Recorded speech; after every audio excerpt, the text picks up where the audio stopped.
Carlos Ghosn, le patron emblématique de Renault, celui qui a sauvé Nissan de la faillite et bâti l'un des plus grands groupes automobiles au monde. Mais en novembre 2018, tout s'effondre.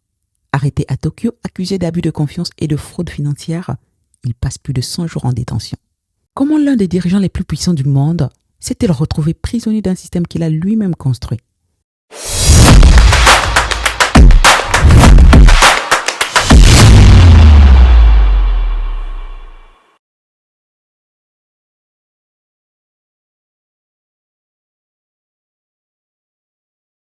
Pour comprendre cette chute, il faut revenir à l'origine du succès. En 1999, Renault rachète 43% de Nissan, alors en grande difficulté. Carlos Ghosn restructure, réduit les coûts et relance la marque japonaise. En quelques années, l'alliance Renault-Nissan devient un modèle de coopération entre l'Europe et l'Asie.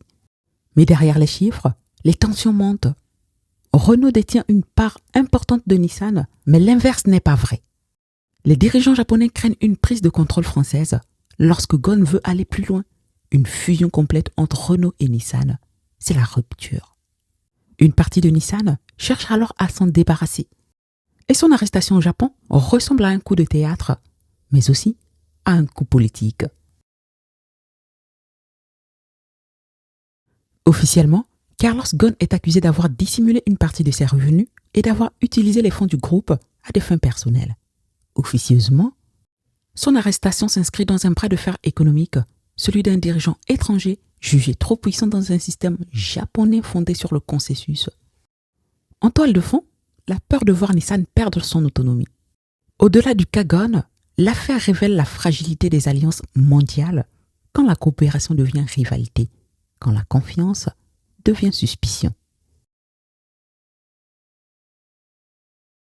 Derrière cette affaire, une leçon de gouvernance. Même au sommet, la transparence et l'équilibre des pouvoirs restent essentiels.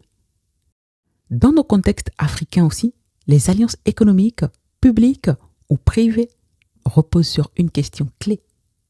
Qui contrôle et dans quel intérêt? Carlos Ghosn illustre la difficulté de concilier puissance personnelle, gestion collective et reddition de comptes.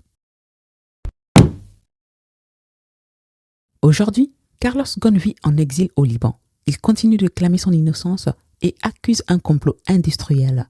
Renault-Nissan, eux, ont survécu, mais séparés. L'histoire aura montré qu'une alliance, même brillante, peut se déchirer quand la confiance disparaît. Et vous, pensez-vous qu'un dirigeant peut être à la fois visionnaire et intouchable? Dites-le en commentaire, le débat est ouvert. À tantôt!